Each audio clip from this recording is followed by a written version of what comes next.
Puji Tuhan, selamat pagi teman-teman, rekan-rekan dimanapun berada, baik yang akan bergabung di online kami, baik yang bergabung di offline. Sebelum kita mulai pembelajaran pagi ini, kita akan berdoa. Mari kita bersatu dalam doa. Pujian syukur kami naikkan kepadamu Tuhan Yesus yang baik. Kami bersyukur Tuhan atas hari yang baru Engkau berikan buat kami. Engkau sudah menyertai, melindungi kami di sepanjang malam. Hingga kami Tuhan boleh kembali menikmati anugerah-Mu yang begitu indah, yang begitu besar buat kami. Damai sejahtera-Mu, sukacita-Mu boleh menjadi bagian kami Tuhan. Terima kasih Tuhan Yesus yang baik, terima kasih Allah Bapakku, terima kasih Tuhan Yesus, terima kasih Allah Roh Kudus yang terus mengasihi kami, berbelas kasihan buat kami. Saat pagi hari yang indah ini Tuhan, kami mohon ampun selalu kepadamu Tuhan. Ampuni salah dosa kami, perkataan, pikiran, perbuatan kami. Biar fokus kami terus kepada karya salib-Mu yang luar biasa. Hidup kami boleh terus hidup dalam pertobatan Tuhan. Terima kasih Tuhan. Saat pagi hari ini kami bersyukur atas kekuatan yang baru, atas semangat yang baru, kerinduan yang terus-menerus untuk kami belajar kebenaran firman-Mu Tuhan. Tolong Tuhan berikan kami roh pengertian, hikmat daripada-Mu, biar apa yang kami dengar nanti, apa yang kami baca Tuhan, itu boleh menjadi rema dalam kehidupan kami, itu boleh kami berbuah-buah dalam kehidupan kami Tuhan. Orang lain boleh melihat dan menikmati kasih-Mu. Tuhan, kami berdoa juga buat teman-teman kami, biar Engkau berikan kerinduan yang sama, semangat yang sama, untuk kami semua belajar akan firman-Mu. Berkati hamba-Mu, urapi hamba-Mu, hikmat-Mu terus menyertai hamba-Mu. Pakai hamba-Mu menjadi alat-Mu Tuhan, untuk terus Tuhan memperkatakan kebenaran firman-Mu yang benar, yang murni, yang Injil sejati Tuhan. Terima kasih Tuhan Yesus, terima kasih.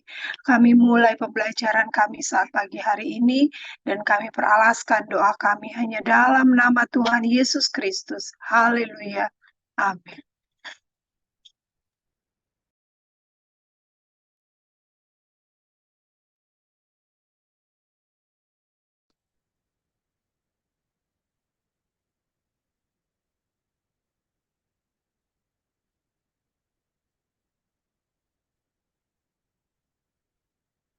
Segala hormat syukur kita naikkan kepada Tuhan Yesus buat karyanya yang terus indah dalam hidup kita.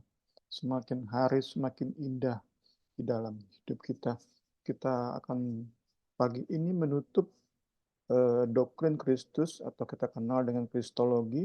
Kita akan tutup dengan melihat hubungan Kristus dan Roh Kudus. Jumat depan kita akan mulai bab baru, yaitu karya keselamatan Kristus. Kita kenal dengan doktrin keselamatan atau istilahnya soteriologi. Kita mulai pagi hari ini dengan mengulang sedikit subtema pertimbangan sistematis kristologis. Kita sudah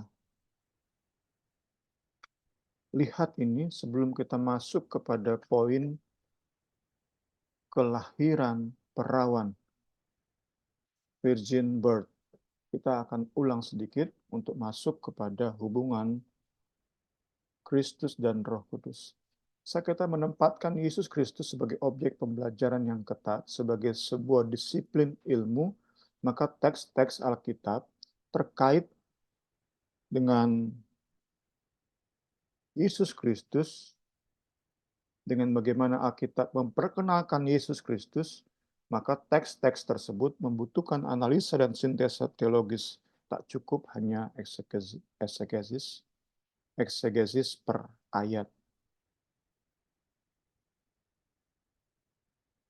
Eksegesis yang tepat memang perlu dilakukan di awal dalam setiap kali kita melihat sebuah ayat, terlihat dalam konteksnya, dalam satu patsalnya, dalam satu bukunya, bahkan dalam satu Alkitab, kita sering diajak untuk seperti itu.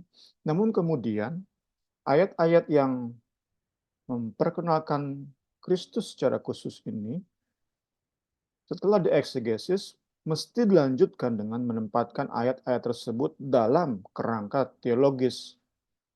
Kita nggak bisa memisahkan dari kerangka teologis ini dalam kita rindu mengenal Yesus lebih dalam. Karena kita sudah terus diingatkan saat ayat-ayat sebaik apapun, sedetail apapun kita berusaha untuk lihat tafsir berdasarkan konteks, namun saat dilepaskan dari kerangka teologis ini, ayat ini berpotensi besar menghasilkan bidat.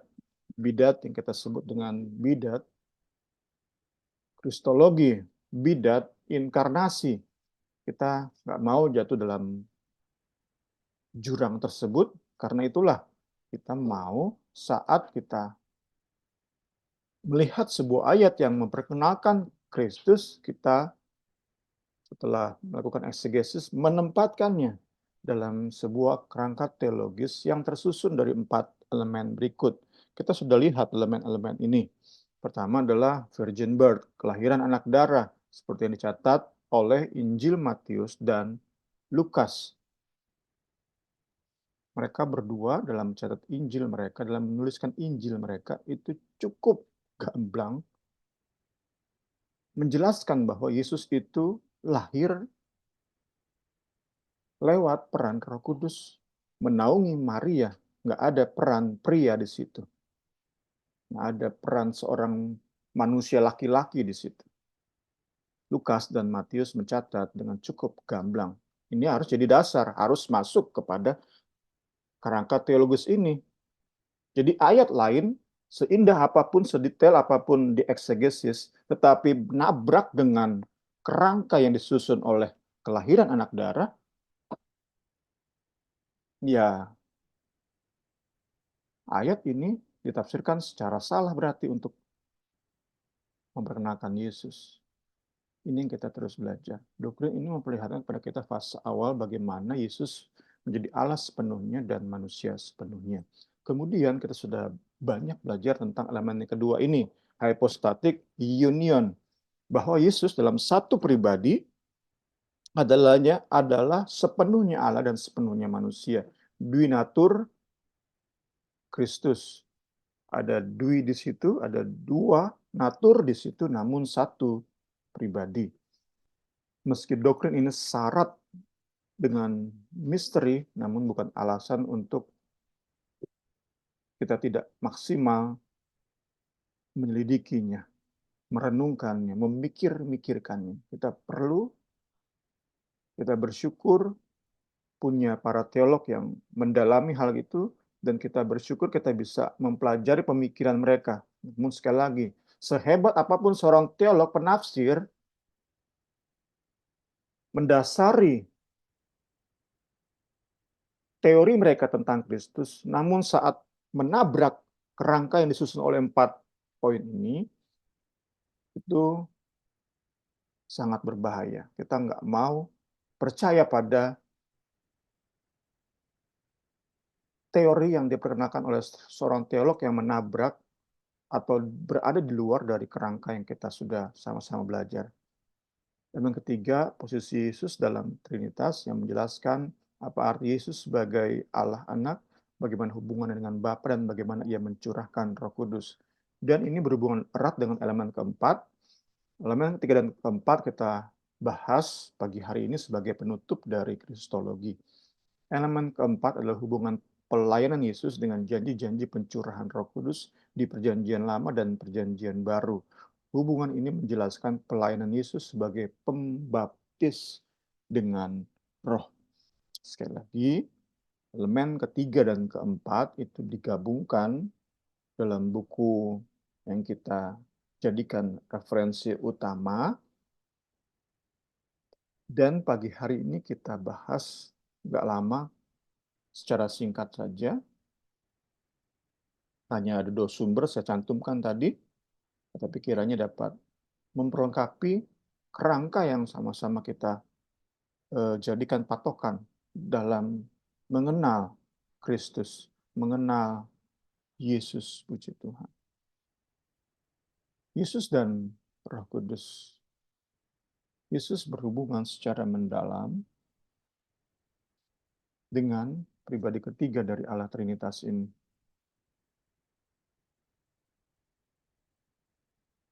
Kita akan atas nama struktur atau sistematika, kita akan membagi dua. Pertama, dalam natur kealahan.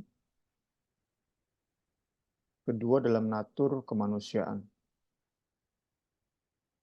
Yesus berhubungan secara mendalam, profound, dengan pribadi ketiga dari Trinitas, yaitu Roh Kudus. Hubungan Yesus dan Roh Kudus dibagi menjadi dua. Atas nama sistematika kita bagi menjadi dua. Pertama dalam kealahannya, kedua dalam kemanusiaannya.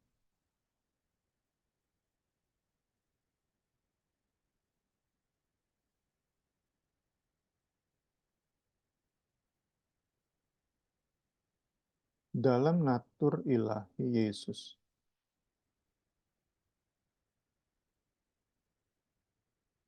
bersama dengan Bapa, Yesus sebagai Allah Anak menghembuskan secara kekal Roh Kudus.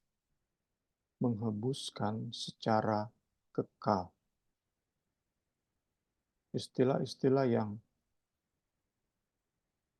digunakan, nanti kita akan lihat, itu merupakan istilah yang disesuaikan dengan pemahaman kita manusia. Dan dalam keterbatasannya nggak mungkin bisa menjelaskan secara tuntas apa maksud menghembuskan di sini dalam kaitannya dengan hubungan Bapa, Anak, dan Roh. Penghembusan yang dimaksud di sini mengacu kepada pengkomunikasian hakikat keilahian kepada Roh Kudus oleh Bapa dan Anak. Ini yang menjadi hubungan antara Yesus dan Roh Kudus. Yesus bersama Bapa menghembuskan Roh Kudus dalam kekekalan.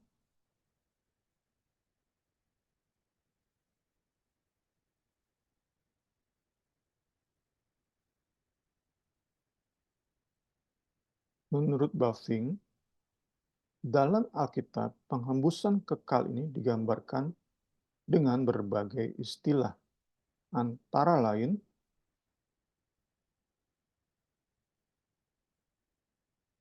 pemberian atau pengkaruniaan. Kita lihat ayatnya.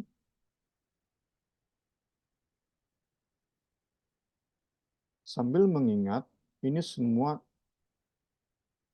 terjadi secara kekal. Nehemia 9 ayat 10.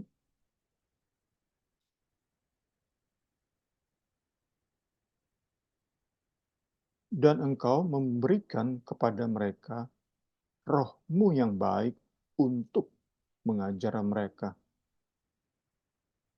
Engkau di sini tentu menunjuk kepada Bapa.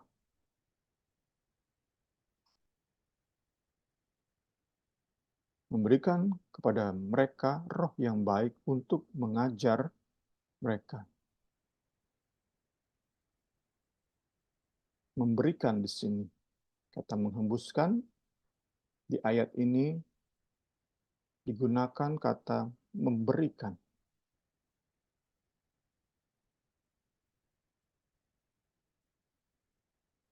Di ayat ini mengaruniakan, sebab siapa yang diutus Allah, dialah yang menyampaikan firman Allah. Karena Allah mengaruniakan roh-Nya dengan tidak terbatas. karena Allah mengaruniakan Roh-Nya dengan tidak terbatas. Menghembuskan di dua ayat ini memakai kata memberikan atau mengaruniakan. Kemudian kata yang dipakai lainnya adalah pengutusan atau pengiriman. Bapa dan Anak mengutus Roh Kudus. Bapa dan Anak mengirim Roh Kudus.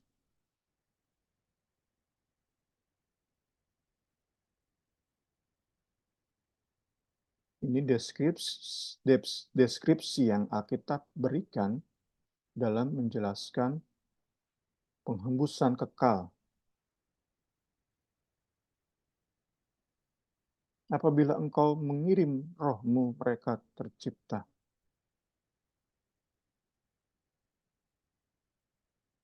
Yaitu penghibur. Tetapi penghibur, yaitu Roh Kudus, yang akan diutus oleh Bapa dalam namaku.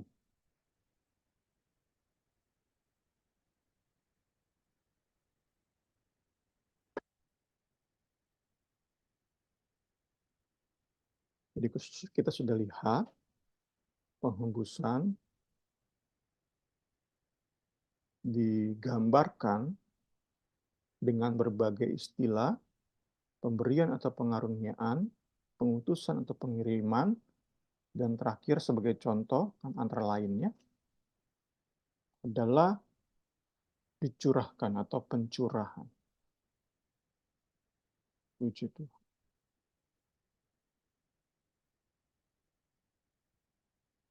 Puji Tuhan. Segala hormat kemuliaan bagi Yesus.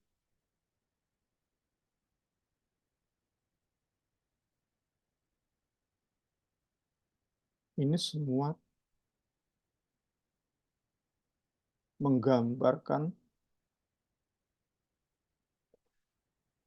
penghembusan secara kekal atau dalam kekekalan.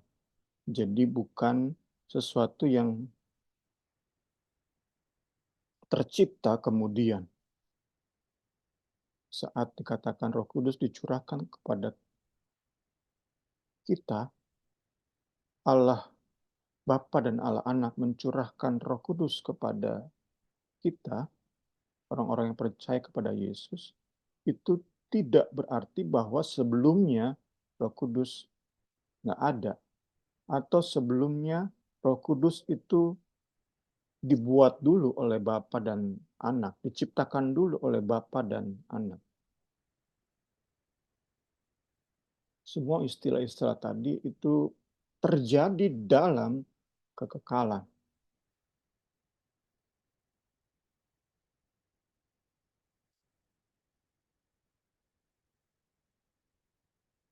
Kemudian kita lihat bahwa dalam sejarah gereja sempat muncul perdebatan apakah penghembusan ini hanya dari Bapa saja atau juga dari Anak.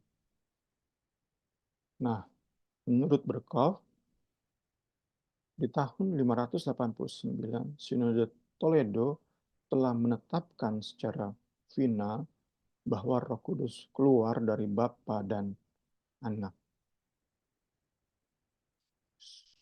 Sinode Toledo tahun 589 bisa kita jadikan titik awal jika kita rindu atau penasaran dengan perdebatan yang terjadi saat itu.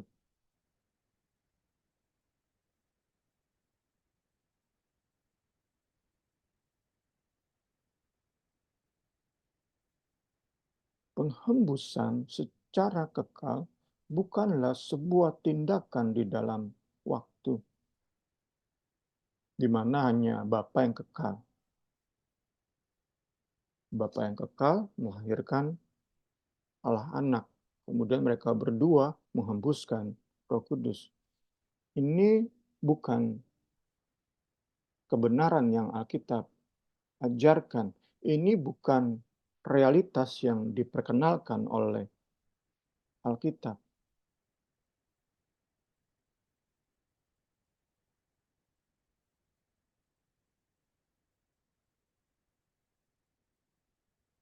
Pemikiran semacam ini muncul dari keterbatasan manusia.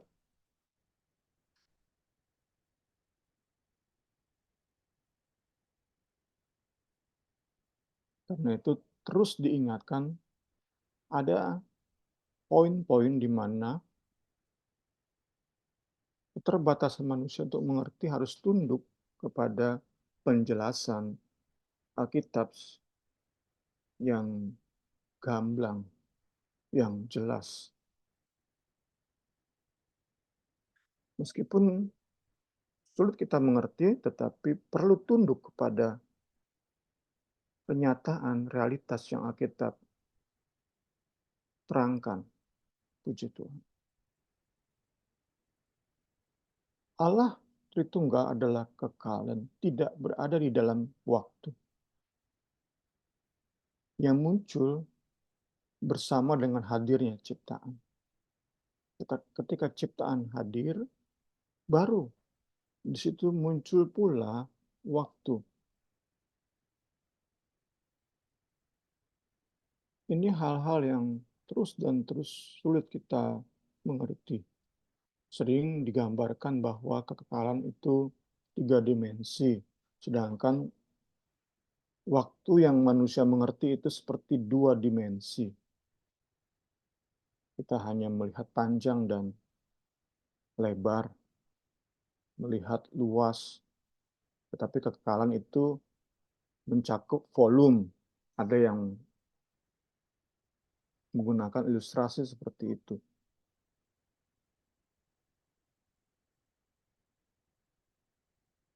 Jadi, Bapa melahirkan anak, Bapa dan anak menghembuskan Roh Kudus, itu tidak menunjuk, tidak mengacu kepada sebuah peristiwa yang berurutan secara kronologis, tetapi menunjuk kepada sebuah realitas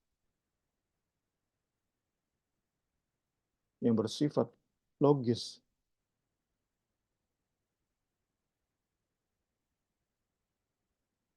Begitu adanya. Tentu logis dalam logika ilahi yang coba terus dipahami oleh manusia dengan ujung tombak para teolog-teolog sepanjang sejarah gereja. Puji Tuhan.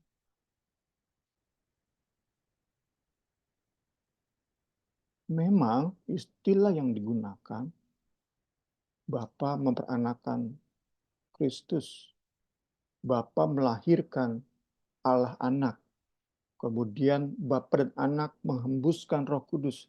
Dikatakan bahwa Roh Kudus keluar dari Bapa dan Anak. Ini semua istilah yang dimengerti oleh manusia. Dan tentu sebagai manusia yang merupakan ciptaan, istilah-istilah tadi dilahirkan, dihembuskan, itu mengacu pada waktu, pada proses waktu.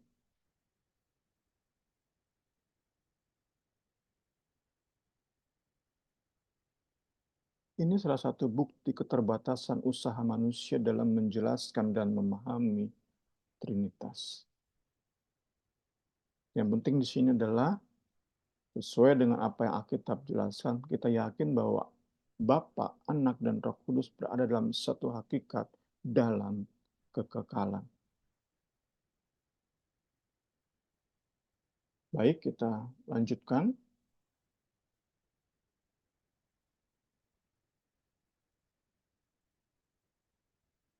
Yesus dan Roh Kudus bagian kedua.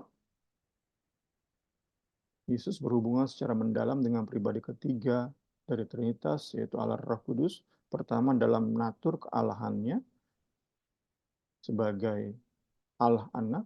Kedua dalam natur kemanusiaannya saat Yesus melaksanakan karya keselamatan. dalam keberadaannya sebagai darah dan daging. Dalam natur manusiaan Yesus, kita lihat itu dimulai kerjasama atau hubungan yang mendalam dengan Roh Kudus, dimulai dengan turunnya Roh Kudus menaungi Maria. Oleh pekerjaan Roh Kuduslah Maria mengandung Yesus, Sang Allah Anak. Oleh karya Roh Kudus, bukan hanya mengandung, Maria pun melahirkan Allah Anak, Anak Allah sebagai manusia. Bagian-bagian ini memang sangat sulit, tapi inilah yang Alkitab ajarkan dan yang para teolog sepanjang sejarah gereja jadikan sebuah pembelajaran sistematik. Kita mengenalnya dengan teologi sistematik.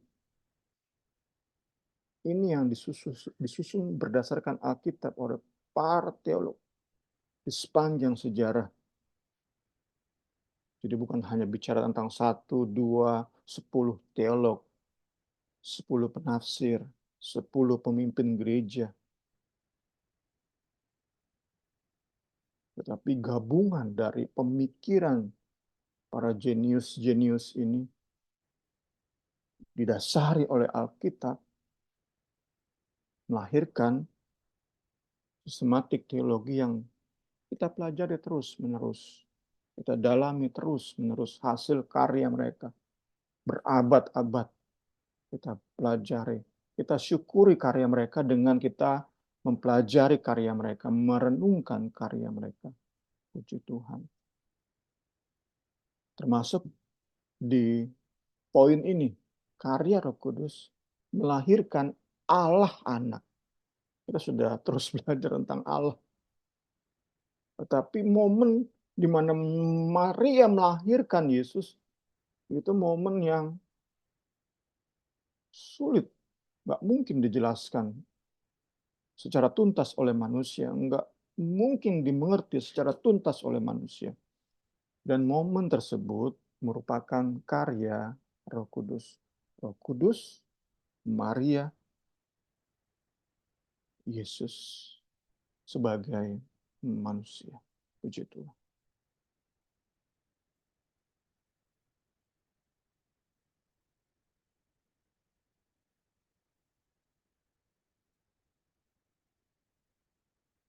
Kembali kita lihat ayat Natal. Bagaimana hal itu mungkin terjadi karena aku belum bersuami? Jawab malaikat itu kepadanya.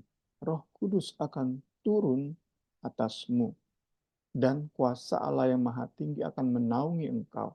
Sebab itu anak yang akan engkau lahirkan itu disebut kudus, anak Allah.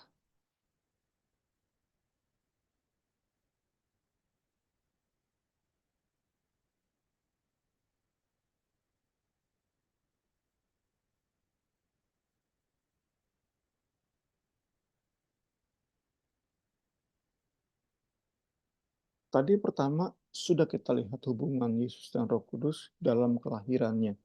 Kita akan melihat 3 poin: kelahiran, baptisan, dan pencurahan Roh Kudus. Ini yang didaftarkan oleh buku referensi kita. Puji Tuhan. Sudah kita lihat bagaimana kerjaan Roh Kudus saat membuat Maria mengandung dan melahirkan Yesus. Kedua adalah saat Yesus dibaptis. Roh Kudus turun ke atas Yesus, bukan hanya sebagai burung dara di atas kepala Yesus, tetapi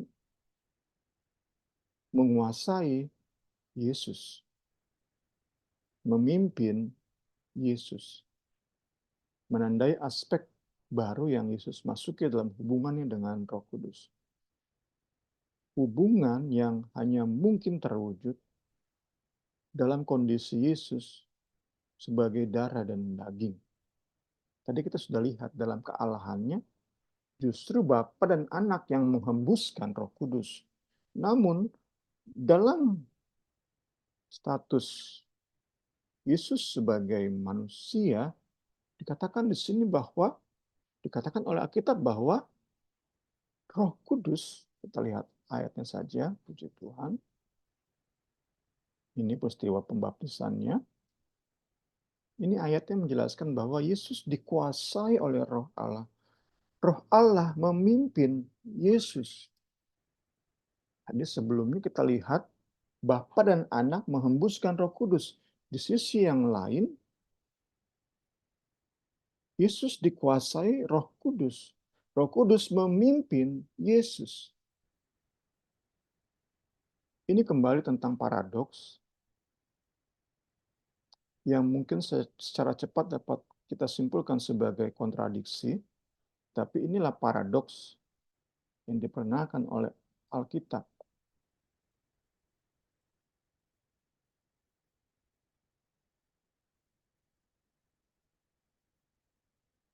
Paradoks yang membuat beberapa pihak seperti James Dunn menafsirkan bahwa peristiwa pembaptisan Yesus itu sebagai momen di mana Yesus diangkat, diadopsi sebagai Allah, sebagai anak Allah. Ini ditandai oleh pernyataan atau suara dari surga, "Engkaulah anakku yang kukasihi." James Dunn itu mewakili banyak teolog yang menafsirkan bahwa Yesus lahir sebagai manusia, baru menjadi Allah saat ia dibaptis. Kita lihat di sini, pernyataan ini merupakan kutipan dari Mazmur 2 ayat 7. Pernyataan apa? Sudah kita lihat tadi secara sekilas.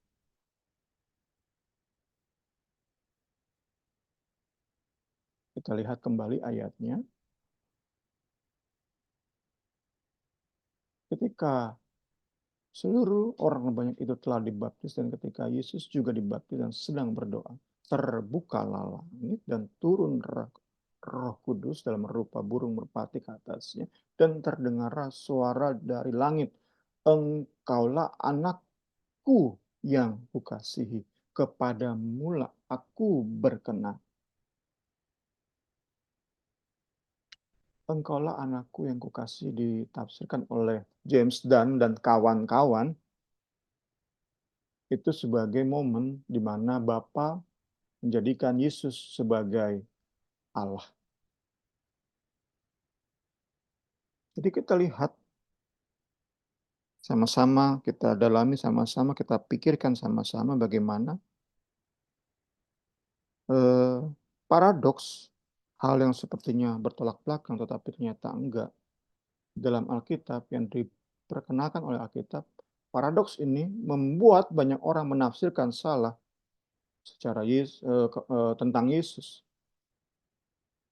Memberikan atau melahirkan teori-teori tentang Yesus yang nggak sesuai dengan kerangka yang sama-sama kita pelajari. Karena paradoks tadi berusaha dijelaskan oleh keterbatasan manusia secara tuntas. Padahal memang nggak bisa tuntas. Harus tetap tunduk kepada kerangka yang sudah kita bangun sama-sama.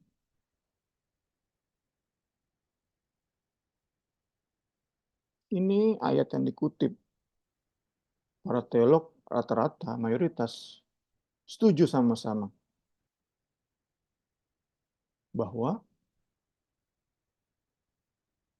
Lukas 3, 21, 22, "Engkaulah anakku yang kukasihi, kepadamulah aku berkenan." Itu kutipan dari suara itu mengutip Mazmur 2 ayat 7. Aku mau menceritakan tentang ketetapan Tuhan. Ia berkata kepadaku, "Anakku anakku engkau. Engkau telah kuperanakan pada hari ini.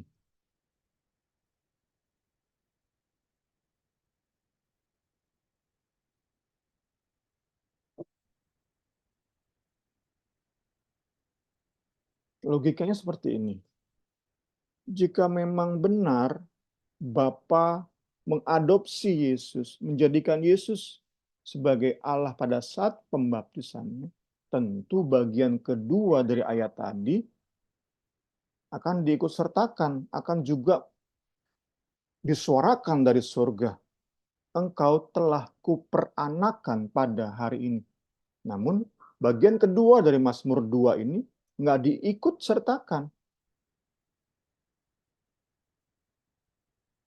Sekali lagi, logikanya adalah jika benar saat Yesus dibaptis, Bapa angkat Yesus jadi Allah, maka bagian kedua dari ayat ini pasti diikut sertakan. Hari ini engkau kuangkat jadi anak. Engkau kuperanakan hari ini sebagai engkau kuangkat hari ini sebagai anak. Engkau hari ini kuperanakan. Itu akan muncul dari surga. Itu akan terdengar dari surga. Tetapi itu enggak muncul. Jadi kita yakini, para teolog yakini, pernyataan di Lukas ayat 3 tadi, pasal 3 tadi, ayat 21-22 itu lebih merupakan penegasan natur keilahian Yesus, bahwa ia dari kekal, dalam kekekalan adalah Allah, anak Allah. Puji Tuhan.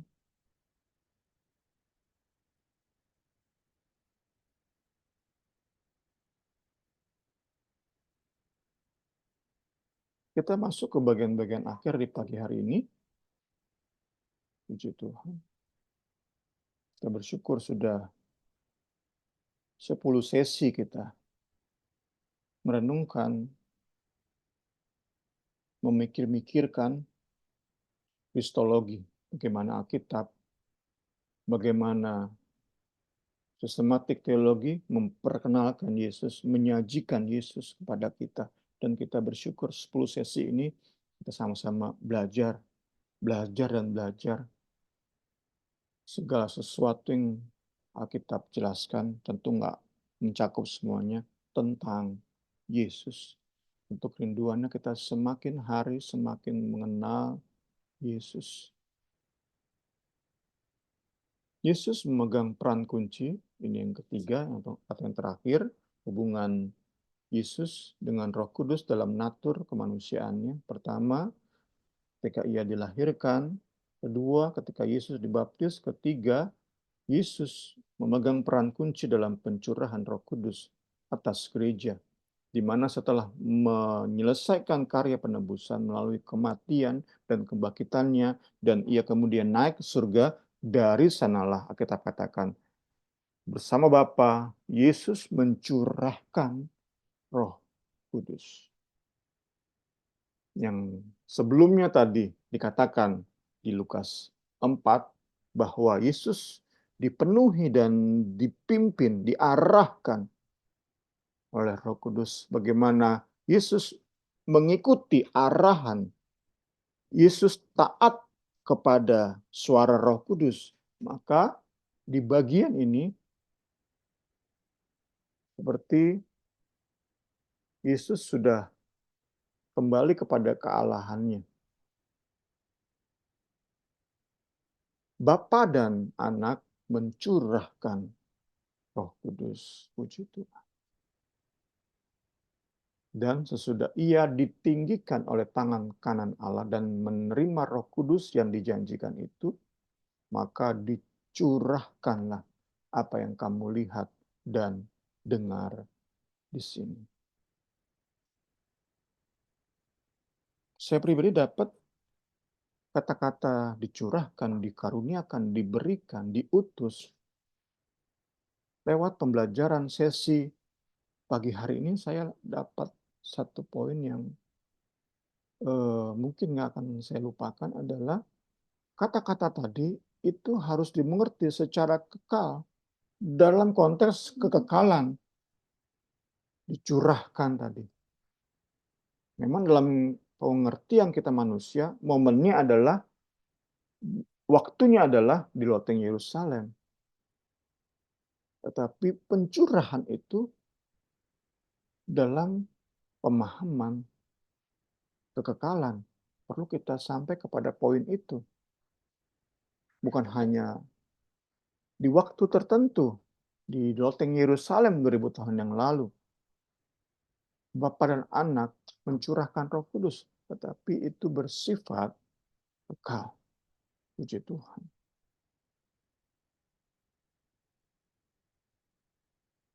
Sebagai penutup pagi ini dan penutup dari 10 sesi yang kita gunakan untuk Kristologi, Kristologi bukan hanya untuk masa lalu.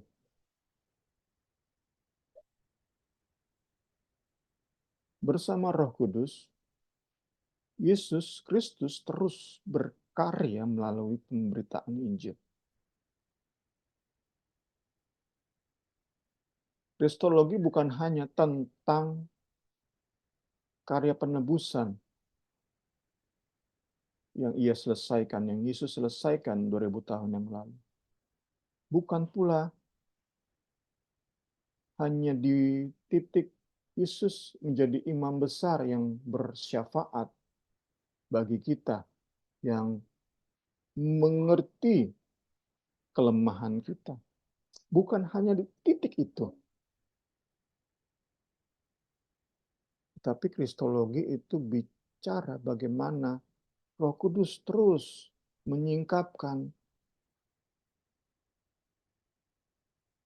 karakter-karakter Yesus, karya-karya Yesus, pelayanan Yesus kepada gereja.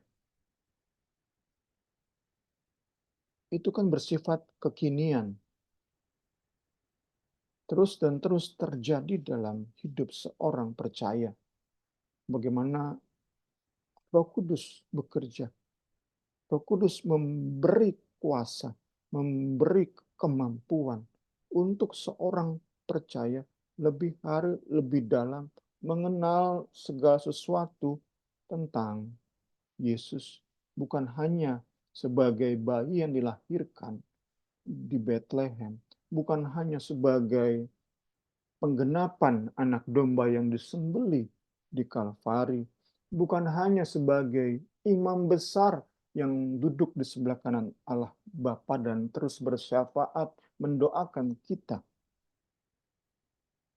Terus dan terus ada hal-hal baru yang Roh Kudus singkapkan tentang Kristus. Ada hal-hal unik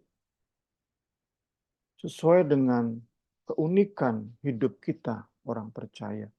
Masing-masing kita unik. Roh Kudus singkapkan keunikan kita dalam hubungan dengan Yesus.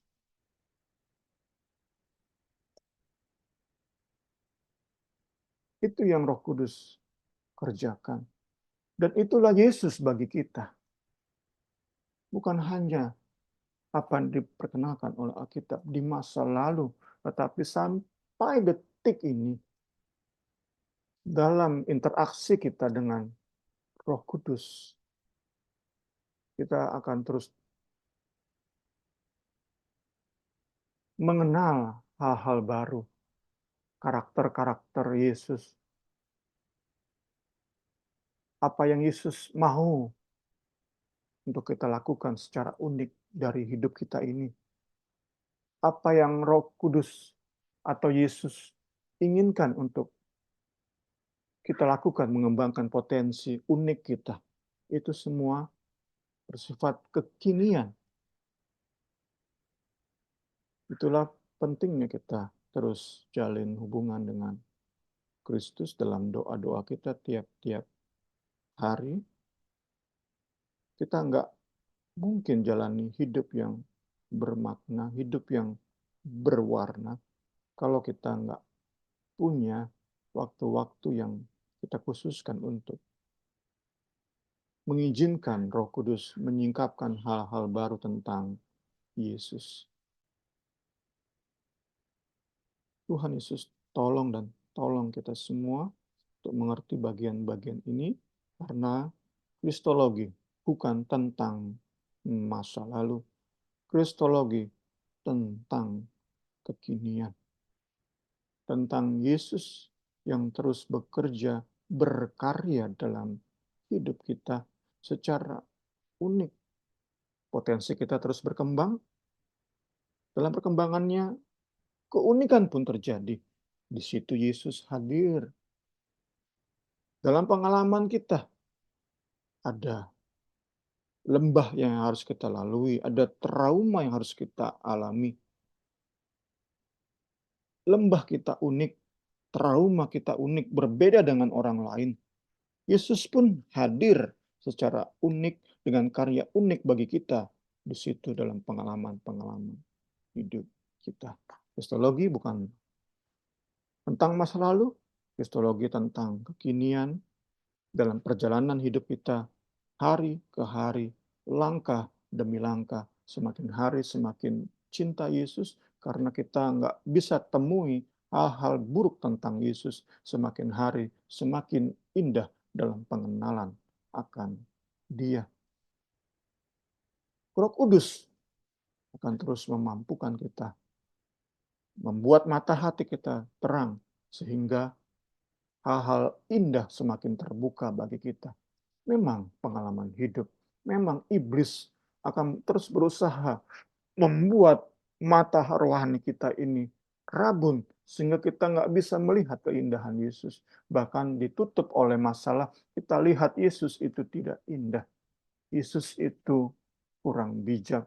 Yesus itu kurang berhikmat. Yesus itu kurang baik. Namun lewat empowerment, pekerjaan Roh Kudus yang mencelikan mata kita, yang memampukan gairah kita terus bertumbuh kepada Yesus, maka Yesus akan pasti semakin hari semakin indah dalam pemandangan kita, dalam pemahaman kita. Segala hormat bagi Yesus.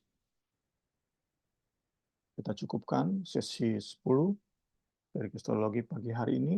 Minggu depan, Jumat depan kita masuk kepada soteriologi, gimana kita membahas Yesus berkarya dengan mati bagi kita. Segala hormat kemuliaan baginya. Silakan Ibu Rini.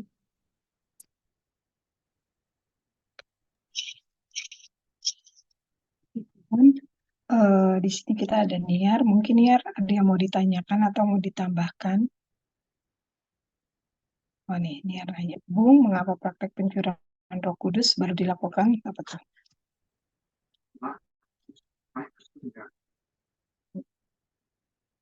Apa masa sebelum itu banyak orang belum mengenal Roh Kudus? Ya, nanti lanjut sama saya.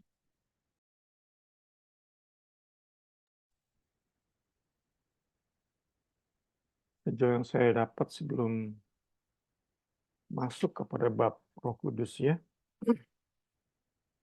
Nanti tentu di bab Roh Kudus akan lebih detail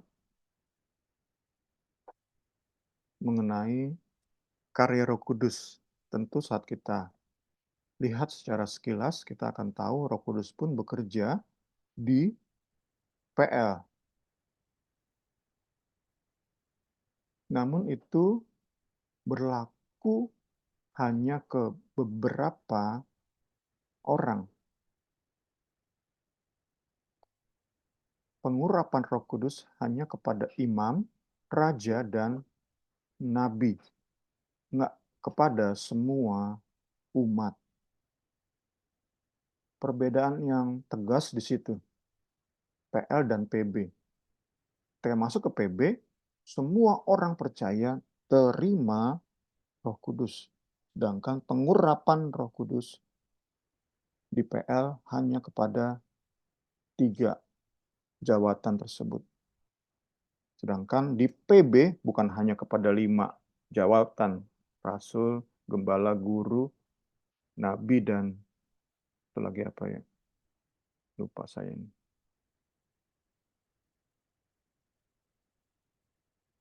Pengajar, guru sama. Rasul, nabi, oh iya, penginjil. Ada 5 jawatan. Bukan hanya 5 jawatan ini, tetapi dikatakan oleh Efesus kan lewat 5 jabatan ini, seluruh gereja, seluruh anggota tubuh Kristus itu sama-sama dibangun menuju pengenalan akan Yesus yang sempurna. Jadi kalau di eh, saat ini mungkin jawaban saya hanya di titik itu aja ya. Nanti saat kita masuk ke bab Roh Kudus mungkin akan lebih jelas lagi. Bisa kita simpan praktek pertanyaan ini, praktek pencurahan Roh Kudus baru dilakukan setelah Yesus naik ke surga. Pada masa sebelum itu banyak orang belum mengenal, belum menerima Roh Kudus. Berarti benar jawabannya. Apa masa sebelum Yesus naik ke surga banyak orang belum menerima Roh Kudus? Itu tepat adanya. Karena di masa PL hanya orang-orang yang terima tugas khusus tadi yang menerima Roh Kudus. Niar bisa merespon? Iya, Bung, udah jelas sih. Karena tadi kan memang apa sama kayak yang Bung Semi bilang gitu harus mengerti kata mencurahkan seperti itu. Saya juga sempat apa ya bingung gitu maksudnya mencurahkan tuh apa ya gitu. Tapi kenapa itu terjadi pada saat masa-masa kini? Maksudnya setelah Yesus naik ke surga, Roh Kudus di apa namanya dicurahkan apa atas kita gitu. Pada saat itu padahal kan juga ada pada saat misalnya Maria mengandung itu kan sebenarnya juga ada gitu. Kenapa orang itu nggak berdoa pencaharian Roh Kudus seperti sekarang gitu zaman dulu itu sih yang bikin pertanyaan apa orang-orang nggak terlalu mengenal seperti itu.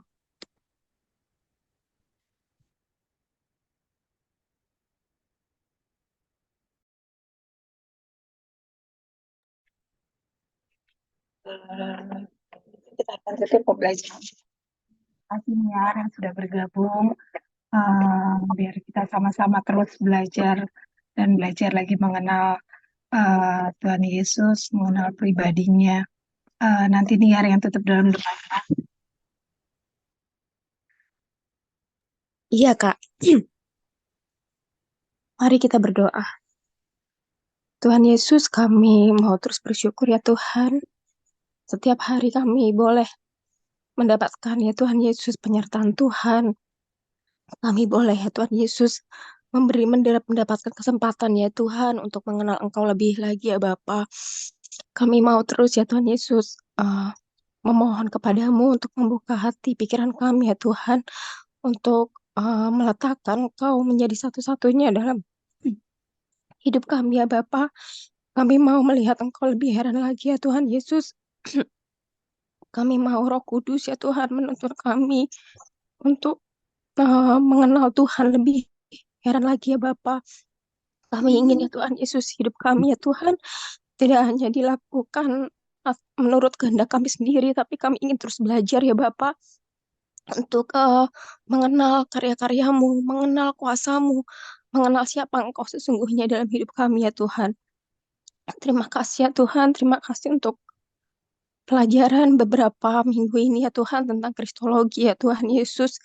Mungkin otak kami, pikiran kami terbatas ya Tuhan, tapi kami percaya Tuhan Yesus saja yang membuat kami mengerti apa yang menjadi kehendak-Mu, apa yang menjadi kenyataan ya Tuhan Yesus, peristiwa tentang Engkau. Kami tidak pernah ya Tuhan menyanyiakan ya Bapa, tapi kami mau terus mengingatnya, mau terus ya Tuhan Yesus mengaplikasikannya dalam hati, pikiran, dan hidup kami sehari-hari ya Tuhan Yesus. Tuhan Yesus yang tolong Bung Semi ya Tuhan dalam membimbing kami. Lebih heran lagi ya Tuhan Yesus, banyak hal yang mungkin buat anak-anak-Mu sulit ya Tuhan, tetapi kami percaya hikmat yang terus Engkau berikan kepada Bung Semi tidak pernah sia-sia ya Tuhan Yesus. Kami percaya kami boleh bertumbuh ya Tuhan, mengenal Engkau lebih heran lagi ya Bapa. Terima kasih ya Tuhan, terima kasih untuk pelajaran-Mu di pagi hari ini. Kami berdoa kiranya boleh ya Tuhan lebih lagi menyentuh, menjamah setiap anak-anak-Mu ya Tuhan Yesus. Memberikan kami ya Tuhan Yesus pengertian yang dalam Tuhan akan Engkau ya Tuhan Yesus.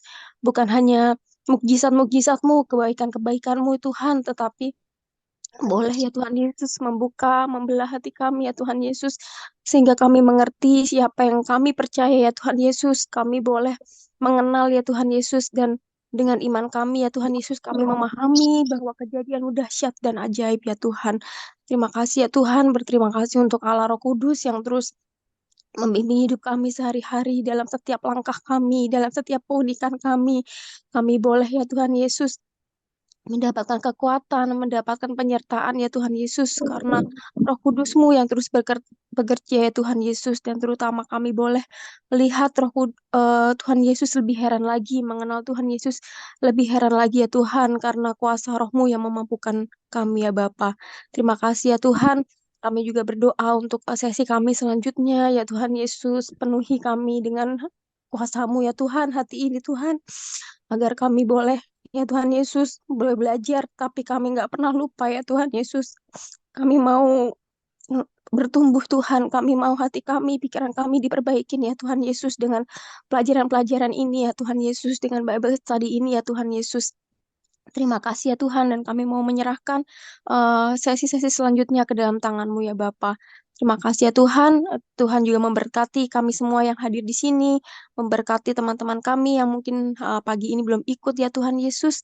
Dan kami percaya Tuhan Kau terus bekerja dalam kehidupan kami. Kami sudah berdoa, kami mau bersyukur hanya dalam nama Tuhan Yesus Kristus. Haleluya. Amin.